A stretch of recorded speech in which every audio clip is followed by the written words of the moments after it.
Welcome, everyone. Welcome back to United in Strengths. And I'm Ryan Nemec, and here with Ruth Pierce, and we're here with the VIA Institute on Character. And here we are in our community of a place where people connect with one another, where we pause to just catch our breath with everything going on in life. And we remember that we have 24 character strengths to turn to at times of difficulty and stress and adversity, and also in the creation of those things that we want to have in our life: better relationships, better health, better well-being, and so on. And so that's what these sessions in United in Strengths focus on. And what we discussed with you, I think the last couple of weeks, is a framework for these particular sessions, where we would have a certain thing, a certain approach, the first Monday of the month, the second Monday, the third Monday, the fourth Monday, and the fifth Monday. And so what we were thinking is that the first Monday of the month, we would focus on what we call Community Speaks, where you all do the sharing, and we ask you questions about character strengths and character strengths use, and we get to hear from a variety of people, and you get to learn a bunch of stories and practices. Generally speaking, the second Monday of the month would be either a new topic that we would present or a guest speaker. And the same thing for the fourth Monday of the month, a new topic or a guest speaker. And then the third Monday, which is right here today, is our session called Community Asks, where you all pose questions that you would like answered by VIA. And you can do that obviously in the chat, and some of you have already done that today. You can do that on the Facebook United in Strengths page, which many of you are part of. I think we have, 5,000 people that are part of that can pose questions. Or of course, just however you like. You can email me or Ruth privately and ask questions that way too. And what we do is we try to cull those questions that maybe have the most common themes or the widest applicability to people, and do our best to answer those. At times, we might put the question back on the community if it seems like it's better suited for the community rather than just one person answering it.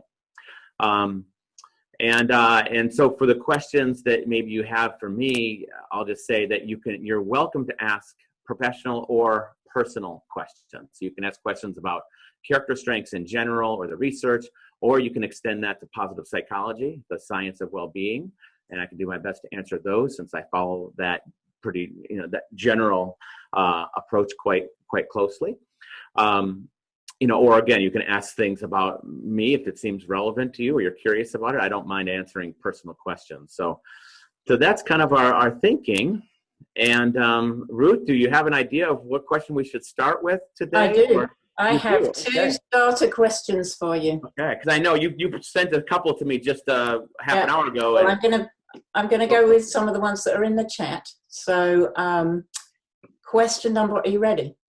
Yeah, I guess I should take a deep And breath. I will just say I will take personal questions too, by the way. So if anyone has any personal questions for me, Sure. And obviously professional, but I'm in the company here of the master of character strengths. Oh, so we don't say that. But okay. All right. So anyway, well, I said the master, not the expert this week. So question number one is, if you want to engage more self-regulation and you're not someone who uses a great deal, leans on self-regulation a great deal, how do you start?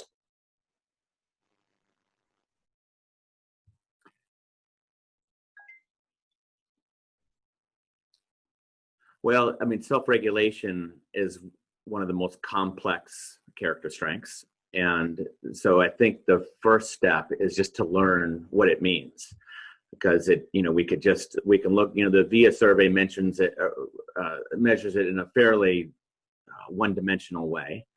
So it may not fully capture what's really meant by all the capacities of self-regulation. So the VIA survey looks at it from a perspective of discipline, and is the person living a disciplined life, and are they ready to discipline in terms of their bad habits and good at managing those, and so on. But it's much more broad than that. Self-regulation has to do with our attention. So are we practiced in mindfulness? So bringing our attention back to the present moment, or back to whatever it is that we're that's in front of us right now. Self-regulation has been studied in terms of our posture. And as I say that, we all kind of adjust our posture and sit up a little straighter. So self-regulation has been studied in terms of managing our emotions. So do we have some sense of impulse control in terms of managing our feelings or our reactivity? Self-regulation has been applied to even things like habits like managing our finances. And so I think when we talked about this in the self-regulation session a few weeks ago, we talked about how a lot of researchers have converged around this idea that self-regulation acts like a muscle, and that we can slowly build up the muscle if we practice it. So if we practice building up self-regulation in one area, like our diet or our exercise or our mindfulness, then that's been shown, so far as we know, to actually boost up all the areas of self-regulation, because it's like we're flexing the whole muscle of self-regulation. So ironically, you can do better at managing your diet, and you might become better at managing your attention or managing your emotional reactivity and so on. So I give all of that as a backdrop that this is a really complicated strength, and it's not as simple as let's just do A or B. So that's why I say the first thing would probably be to learn about it and learn about those areas, and maybe think about any of those areas I just mentioned and what you'd like to become more self-regulated, more disciplined with in your life, whether it be mindfulness or an exercise habit or a nutrition habit and so on. And then the idea would be, as many wise coaches will tell you, to start with one thing. So to choose one thing to be a little bit more disciplined about in your daily life. And if it's nutrition and eating better, that is enormously complicated in and of itself. And that's just one tiny area of self-regulation, but that tiny area is enormous. And so for that tiny area, maybe the self-regulation is simply monitoring the food that you put in your body each day and writing down in a journal what you eat and what you drink each day. Maybe it's adding in one more portion of fruit or vegetable each day. Maybe it's decreasing one bad food each week, like going to a fast food restaurant. If you normally go 5 times a week, bring it to 4. So you would select kind of modest goals and make those changes in a small way. And I guess the final thing I'd say here on kind of getting started is really one of the best ways to work with this strength of self-regulation, again, whether it's high in us or not, it doesn't really matter, is self-monitoring. That's kind of the ultimate form of self-regulation, at least the starting point, is self-monitoring. We need to collect a baseline of where we're at when it comes to whatever habit we're trying to become more self-regulated with. And so that's where you get a pen and paper and you make a grid, or you do it on your computer, you do it on your smart device, and you track your default, your current level of that behavior. So if you're wanting to walk more in your daily life, which is a great exercise habit and requires self-regulation, then the idea would be you'd wear a pedometer, a little, sometimes it costs $1, but more sophisticated ones can cost $100, but one little pedometer that you put on your waistband, and you monitor the amount of steps that you take each day. And you don't try to make any kind of goal out of it. The only goal is to self-monitor it honestly. And so you write it down from beginning to end. How many steps did you take on Monday, Tuesday, Wednesday, Thursday? And you would probably actually do that for a couple weeks to get a good sense of baseline and what your general activity is during the week and weekend. And then after those 2 weeks, then you could decide on if you're going to make a change. And maybe I'm going to try to add in 100 more steps a day. And so I'm going to take the longer, I'm going to park further away when I go to a store in a parking lot so I can walk a little bit more. I'm going to take the steps instead of the elevator, that sort of thing. I'm going to walk around in my house a little bit more. So some ideas to get us started on self-regulation. And I'll just add that Linda suggested that maybe you can motivate yourself to be self-regulated by tying it to one of your other strengths. So maybe you can self-regulate out of kindness, or I might try that with my husband. I'm trying to get him to support me in having less evenings where I sip on the wine. And so maybe he would self-regulate too out of kindness if he knew he was supporting me in that goal, or fairness for self or others, or something like that. So that was Linda's suggestion. And then another question that came up was around anxiety and what we know about character strengths that may be overused or underused in people who have some form of anxiety? Well, interestingly, the science around character strengths has not done a great job with anxiety, in my opinion. It tends to focus more on the positives, so it focuses more on well-being and building up positive things. And when it's looked at negative things, it's either looked at stress, very generically speaking, or depression, and so has not always studied anxiety. And when it has, there's general benefits from working on character strengths for anxiety. Like I think we talked about, the MBSP program showed benefits for anxiety, and other general character strength approaches can help people manage anxiety. But in terms of overuse, underuse, there's really just one study that looked at anxiety and overuse, underuse, and that was a study that was really the first one published on overuse, underuse, and found a combination of, actually it's two studies, I'm sorry. One looking at social anxiety disorder, so a persistent fear or anxiety around certain things in social situations. So the person being very upset and anxious about giving a presentation and it's part of their job, or about using public restrooms, or about being in crowds, or being in crowded restaurants, different social situations. And then there was another study that looked at obsessive compulsive disorder, which is the type of anxiety, or at least many researchers consider it a type of anxiety. And in each of those studies did find, I won't sit here and list them, but a pattern of many different overuses and underuses of different character strengths. So a different combination of overuses and underuses for helping to determine whether the person had that particular disorder or not. And I say it's not really worth mentioning right now because they're just really one study. We don't want to make too much of this combination of 7 overuses and underuses and then try to follow that as if that's kind of the new approach. But it's really it's a new research area that's being developed, and hopefully there'll be more studies that would replicate that or repeat that study. And if there are these replication studies, then that could lead to, interventions and activities and programs developed on overuse, underuse for these different conditions. But ultimately what we can all do right now is, if we are feeling anxious about a certain thing in our life, and that could be anxious around certain things related to COVID, or it could be something that reaches sort of a clinical disorder kind of condition, then we can start to explore what strengths might we be overusing or underusing. One of the hallmark features of anxiety, common to all anxiety conditions, is avoidance.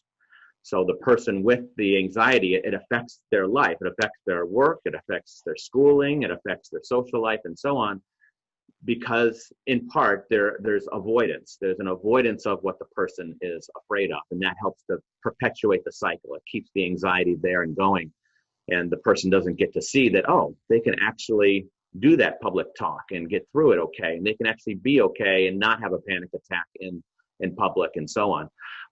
So the idea is to face one's anxiety, face one's fear, but with coping skills. So one uses one's strengths and other skills while facing that challenge. And of course, if the anxiety is really intense, then it's best to be done with a helping healthcare professional.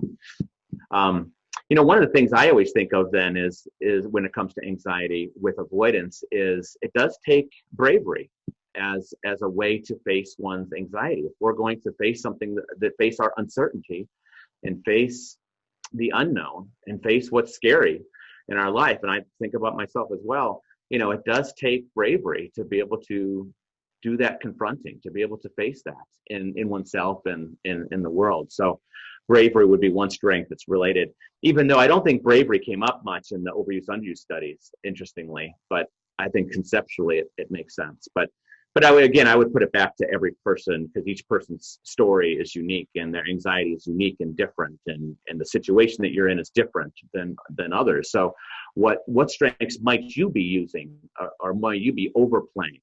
Too much critical thinking and judgment critical thinking, and you're analyzing the situation to death, and that's making things worse. Or too little underuse, too little curiosity, and openness to the new experience, too little bravery, too little perseverance in pushing yourself through it, too little zest, and so on. So it's going to be different for each person in that sense. So I'll offer a pragmatic response, Brian, if that's okay. So as someone who's experienced, I mean, I think everyone experiences anxiety at a certain time, but people have heard me mention before about my anxiety. The astonishing thing to me was when I took the character strengths assessment the first time, was to discover I had things that were strengths. Because as someone who's anxious, or someone who's depressed, or someone facing some sort of mental health issue, we very often get into that habit of telling ourselves that we suck, basically, and that, you know, we can't cope, and that everything is just overwhelming, and we can never manage anything. And when I took my character strengths assessment the first time, it absolutely amazed me that there were strengths at the top. I mean, there have to be strengths at the top because it's a ranking, but to actually think about them and think, you know what, those are me. I am curious. I do have appreciation. And to start to value things that were positive rather than focusing all the time on the things that I felt were less than. And one of the things that really surprised me, and Ryan knows this already, was that bravery came out as one of my top strengths. And I realized that I have all through my life been anxious and doing things anyway, not necessarily doing everything I wish I would have done. So not necessarily taking every opportunity that arose, but very often doing things even though I was anxious about them. And to see that in my profile and think, wow, there I was thinking that I was weak and pathetic, and in actual fact, there's a different lens I can put on that.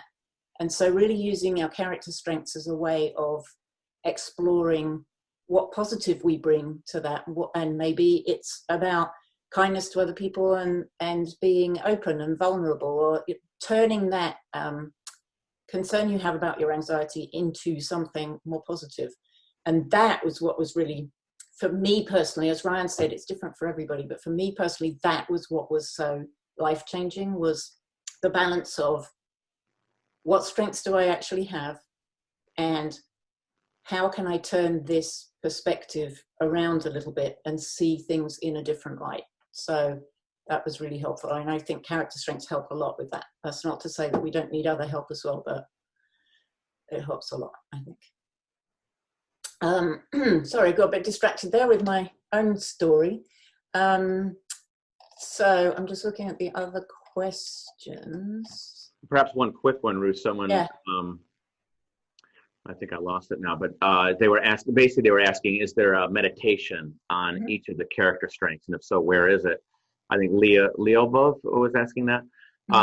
And the answer for that one is that if you go to the, I believe they're still there, because I know the site has, there's been quite a bit of changes over the years to it. So we at one point had meditation on several of the character strengths, like an individualized, tailored meditation for the strength. And that would be under the mindfulness topics area. And our aspiration is at some point to have a meditation on each of the 24 strengths, and to have them be different voices than just mine. So, female voices and different pacing of the voices and so on, and to have that for each of them. So we just haven't prioritized that as a key area. But there are several under the mindfulness topics, or there could be if there isn't at the moment, because we've created them. In general, there's a number of different meditations that we do in mindfulness-based strengths practice on the character strengths in general. So on working with signature strengths, or working with overuse, underuse, reframing problems, and that sort of thing. Another question that came up, thank you for that, Brian. Another question that came up was, how do we align and prioritize the focus on our 5 signature strengths with focusing on things like the 5 happiness strengths or the 5 meaning strengths? How do we strike that balance between our own personal top strengths and strengths that are associated with a particular outcome? Well, again, it's different for each person, but ideally, or generally speaking, our first recommendation, without knowing the person's specific story and where they're at with their strength development is to focus on signature strengths. To focus on those qualities that are most core to them, most energizing, easiest to use, most versatile to use it for meaning or for happiness or for whatever they want. And that becomes tricky for people sometimes, and that's why people often turn to the lower strengths and so on, because they don't see their signature strengths as offering a whole lot of new things to them. They see them as just something that they already have. And they take it a little bit for granted, and there's not much for me here. So it does require the person to really bring creativity and curiosity to the activity. And the activity that's most helpful is using signature strengths in new ways. And so that does take some creativity and curiosity to be sort of thinking outside the box, thinking about the strengths and how you're using them, but how can you broaden them? How can you use those in this way or that way? So usually asking yourself questions around, well, how am I using my signature strengths in each of my relationships? With that person that I have such a political divide with that's in my family, am I using my signature strengths? And chances are you might be like, oh my gosh, it never even occurred to me. Or when you think about all the stress of COVID or the isolation that you feel or whatever it might be, the family disruption and so on, are you using your signature strengths to help you? When you think about any goal you could possibly have, are you using your signature strengths? So those can be the types of questions we would ask ourselves to then broaden how we use our signature strengths and how we think about them. Because that's what that intervention that's been found to be so helpful is doing, is it's broadening how we express our signature strengths. So that would be the first recommendation. And as for anything else, whether it's targeting a lower strength or targeting a happiness strength or targeting a meaning-oriented strength, that could be useful too, but that would be sort of, second tier in that sense. Yeah. Okay. And I wanted to just give an update because I did a quick check of the VIA mindfulness, and also I did a check-in with our executive director, and we don't have those mindfulness meditations on the site specific to the strengths on the site anymore. But one of the things that will be coming soon is some resources that are going to be available that will be things like meditations, and we're going to be doing this mindfulness. I'm not sure if we have a name for it yet, but there's going to be a self-paced mindfulness course for those of you that want to do it, but don't necessarily want to do the live MBSP course. So there'll be some new resources coming up that we'll be making available probably end of this year or beginning of next year. In the meantime, it's a fun thing I've found to go looking for meditations that relate, or taking a meditation and adapting it for a strength. A bit like we do in MBSP, we write our own strength gatha, and going and researching and finding those meditations, and then share them on the Facebook page because other people want them too. So Holly had a question about retaking the survey. Should we ever retake the survey? Never retake it. No. There isn't an exact rule of thumb. I mean, that's, again, so much of this is just different for each person. The general thing that I'd say, and I think I even emailed it to a couple different people today, this idea of, it's generally a good thing to take it about every year or two. And not just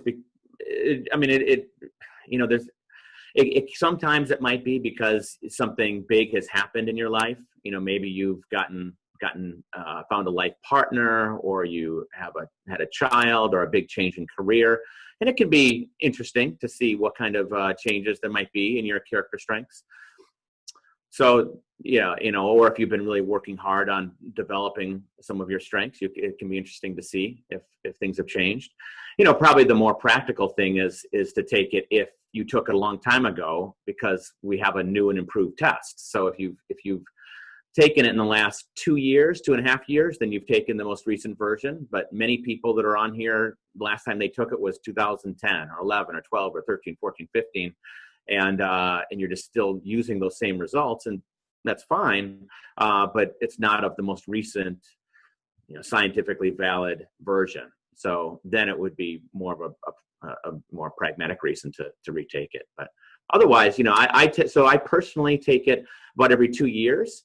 And so I can see all of my results over the years, all in one shot in my my VIA profile on the site, and it's fascinating to see for me, it's remarkable to see the consistency. Which one of the things we always talk about is the strengths are just very consistent over time, over the years. Not that you're going to have the identical rank order, because there's tie breaks and meaningless differences between strengths that can shift around the rank order.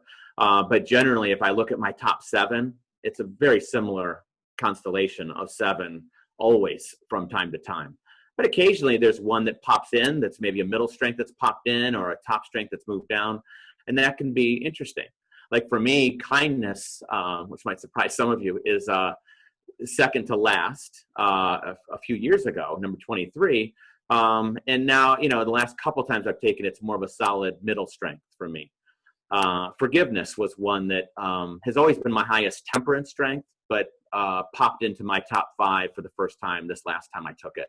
So then I can investigate, well, is there something going on in my life that has helped me to let things go a little bit more, or to not harbor grudges, or to be, more forgiving in some way.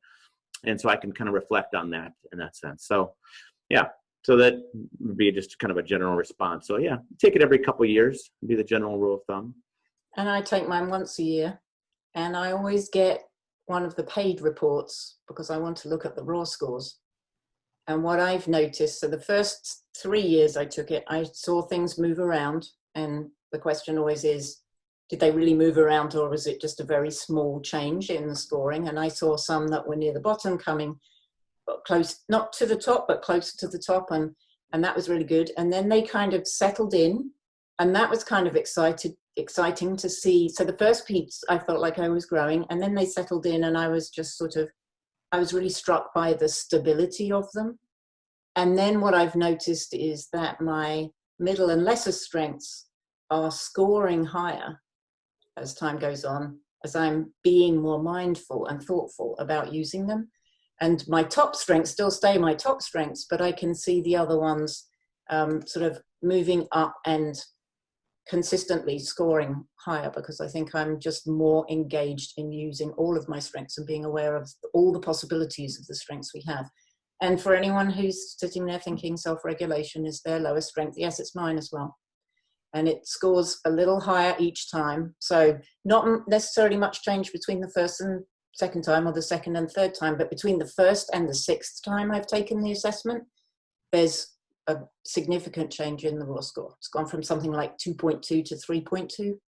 So, Ryan, you would say that's a significant change, right? Yeah, we don't use the word scientific or significant per se, just because that's a scientific term that implies a certain study, certain analysis. But we would say, the general rule of thumb is like a 1.0 or more difference in the raw scores is like very likely to be a meaningful difference for that person. Meaningful. Yeah, I like you, Ruth. I mean, the raw scores for me for love, because love has always been one of my signature strengths, but I noticed that after having a couple kids, I mean, now I have 3, my love went up to like a raw score of 5, which means I answered a 5 to every question on love. And so and same thing with the strength of hope too. So 2 of my highest of high signature strengths. So that kind of fits for me with just what I try to express in the world and expressing with my family, and some of that is the family bringing it out of me, and other times it's me bringing it out myself. But now, Ruth, there was a good question from the Facebook group that you passed along to me that I want to make sure we got to today. And this person asked, they said, all of my strengths are in the temperance family. And then the person said, that is boring. And then they said, I would like to be more adventurous, more zesty, more curious. How do I make that happen? So actually, first, I don't know who this is, and I don't need to know, but first I would actually correct the misconception. That's always the way I try to approach things when it comes to these kinds of things is there something that the person is thinking about what character is, or character strengths, or happiness, mindfulness, are they perpetrating some kind of misconception? Because it all, if we're operating on kind of a faulty assumption, if we're operating on false premises, then everything else falls apart. we can certainly apply that thinking to political arenas, but we won't go there right now. But so with strengths, I would say that a misconception is to think of the temperance strengths or any of the strengths as boring would be a misconception. So forgiveness, to me, that's one of the temperance strengths is, if we just think about that, to really forgive somebody after they've wronged you. I mean, think about the emotional landscape of that, to be able to actually do that kind of deep forgiving and that kind of letting go. That would be sort of the opposite of boring. I mean, it would be, I'm not saying it's exciting, but it's riveting, and can be painful, and it can be difficult. It's intense, might be the best word. And you could apply that kind of thinking to all of the strengths. If somebody is, very organized and very prudent about things, I mean, that might not be the least bit boring. Like they're analyzing every little bit. They're thinking about things. They're thinking things through. So their mind isn't bored. Their mind is actually thinking about so many different details. They're having to account for all these different sides, all these different perspectives as they then plan, because prudence is all about thinking before you act. Or the person who lives a disciplined life, so, would a person whose life, is like the life of a monk or the life of, does that necessarily mean boring because they're kind of spending a lot of time in meditation or a lot of time in prayer? It might look that way to the outside observer, like they're just sitting there, they're just praying, or they're just breathing, but there's obviously, as you all know who practice mindfulness, there's a lot going on. It's very challenging, So that's one thing I just wanted to correct that, because I wouldn't want anyone to think any of the 24 strengths are boring. Now, I'm not saying you don't get bored or I don't get bored by them, you might get tired, but I think boredom is more of a reflection that we're kind of getting lost in a certain pattern and is lost in a certain way of thinking about the strengths. And so none of them would be boring in that sense. The second thing is the self-fulfilling prophecy element of that statement, that if we do think of something as boring, we could then be creating that thing as boring. So that could be, we're creating that situation for ourselves. So I would just kind of point that out. And then finally, I would just say, there's lots of ways to use those temperance strengths or that the person is high in, which is kind of amazing, by the way, that person is high in the temperance strengths, because they're probably, I'm just making this up, but probably in like 2% of the population or something. So that person, and I've talked with some people, coached some people like this. I mean, they're incredibly unique. If they're high in all temperance strengths, incredibly unique in how they think about the world and how they operate in the world. So very exciting, in my opinion, for that uniqueness to be coming out. But yes, practically speaking, to use the temperance strengths to be able to bring out that adventurousness, that bravery, that zestfulness, that curiosity, as this person was asking.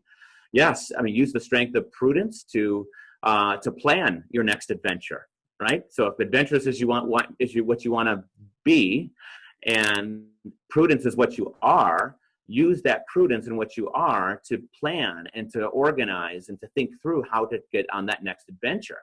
Whether it's a new travel experience or some kind of trip or some kind of adventurous thing on a river or something, whatever that adventure might be. You would, another temperance strength is humility. So that might mean that, you're really good with humility, you might be good at connecting with other people. Humble people tend to have a lot of friends. So use your humility strength and use your friendships to go on that next adventure. So go with somebody to make it that much more enjoyable.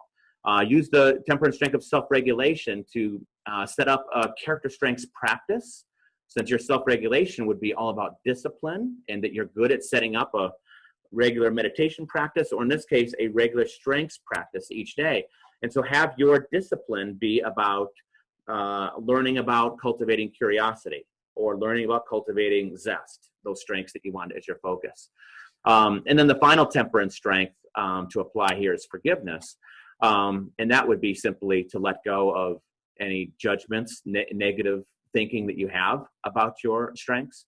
And this person is not different in the sense that the temperance strengths and strengths like prudence and humility certainly get the worst rap out of all of the virtues and all of the strengths. They're the ones that just generally speaking across people, that's the one that people be most critical of, and thinking that it doesn't sound very exciting to name that. It's very different to say I'm high in prudence than I'm high in bravery. It just sounds different on the surface, but the prudent person is not necessarily having any less adventures in life than the perseverant person or something else.